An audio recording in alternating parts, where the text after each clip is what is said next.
So yeah, I'm going to go carnivore and eat nothing but meat, eggs, cheese, milk, water, and salt. You can think of it as a hardcore version of a ketogenic diet. I might have the odd carb here and there as an experiment to kind of feel what change it does to me, but purely for experimental reasons.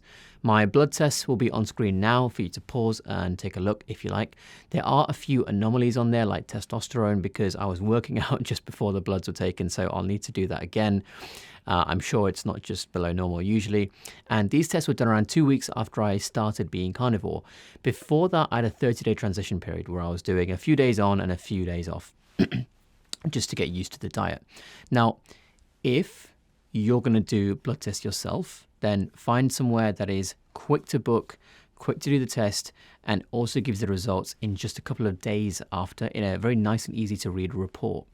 That is exactly why I went to Randox Health for my own blood test. I'm also very blessed that they've agreed to help me with the cost of the testing for this experiment that I'm running. Big shout out to them for doing that. All my blood work that I can get done by them, I'm going to be seeing them for.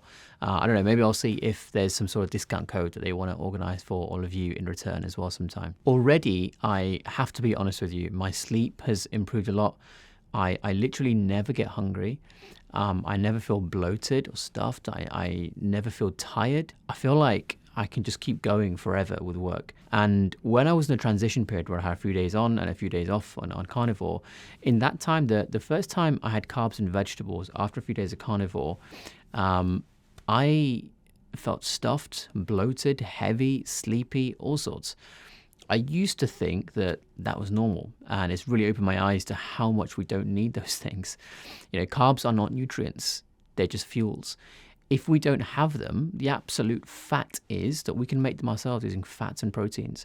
That's why there's essential amino acids that make proteins, as well as essential fats, but there's no essential carbohydrate in our diet. Now, I'm doing this as an experiment, first and foremost. The side effect is health and longevity, hopefully. I'm also making it public so people can see real-world people with real-world results instead of just hearsay.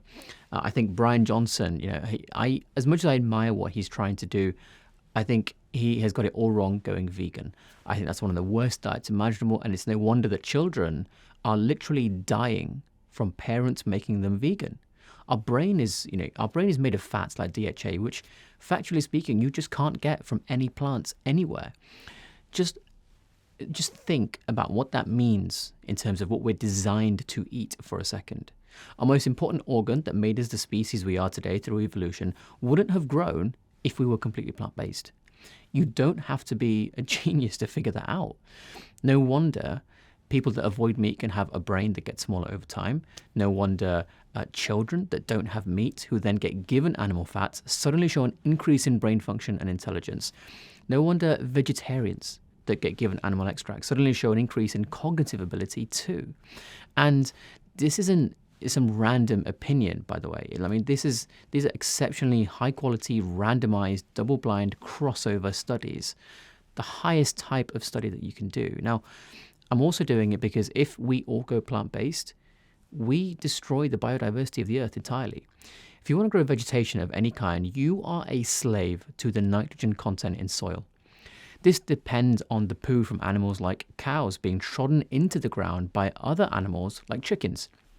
Growing just the same plant all the time is called monocropping, and it absolutely destroys the environment.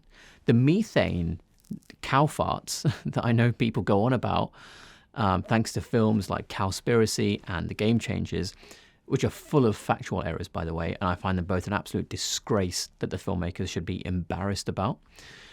That methane actually can get converted and put back into the earth through things like rain and also carbon dioxide that the plants reabsorb after growing from the area that the nitrogen has now been replenished in, thanks to the cow poo in there.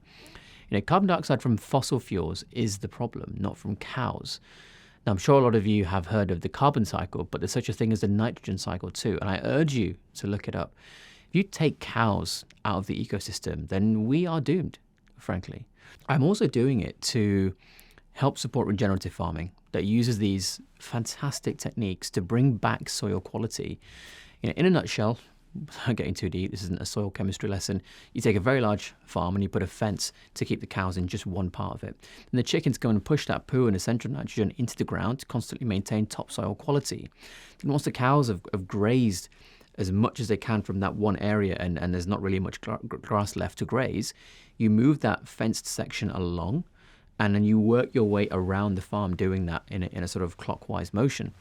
And when you see the almost instantaneous increase in biodiversity from farms that do this, with species that used to be there all coming back, you realize that treating these animals with respect as well as nature too is how the entire environment can be as diverse as possible. Places that grow, just a plant species have the opposite. You have to wake up and realize how important it is to look after our farmers. Britain only has around 100 harvests or less left. And it's all because of the soil quality. If everyone goes vegan, it's destroyed for good. People always forget about farmers and we take what they do for granted. But for me, they are the most essential workers in society. And every time I come across one, I look to buy them a drink because I know they've been working hard. And I listen to what they have to say with very, very keen ears. You know what? One farm I would like to highlight on this topic is Hill Farm near Manchester and Liverpool. I've been buying raw milk from them now, and I have to say it tastes absolutely incredible. I never really drank milk apart from when I was a really small kid, but it's a complete protein and it's the first food of life for mammals for a very good reason. There's even reports of people having raw milk that hasn't been pasteurized and their dairy allergy has disappeared. It's something I'm still looking into, and maybe I can make content around that in future too. I am aware that this channel is always about cosmetic medicine, but honestly, just for a second, the way we age is a function of what we put into our stomachs. Aging for me isn't just about making the skin look good using the treatments I talk about here. It's also about the cellular scale and preventing damage to mitochondria and DNA. Reactive oxygen species in an uncontrolled manner combined with loss of insulin sensitivity and anti-nutrients from plants is a serious thing to look into if you're concerned about aging or just looking your best. I'm not saying you have to go carnivore. You could also do keto, which is a lighter version of carnivore, if you like. And I'll put a series of pictures on screen now of people that have cured skin problems, which is probably what you're on this channel for, just from going carnivore or keto.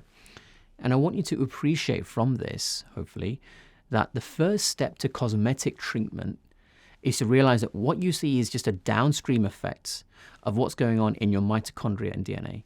And that in turn is heavily dependent on what you eat. Jumping to skincare or an injectable or a laser, it might help the way you look, but it won't slow down your aging. There's a big difference between the two. And as time goes on, I'm going to be doing more blood tests. I'll probably do them kind of once every 1 to 2 months, roughly, I guess. And I'm going to keep going for hopefully at least a year or a couple of years. And hopefully I'm still on YouTube by then. And over that time, I'll have built up a really big picture of what's going on inside me in a public way that hopefully you can follow along with.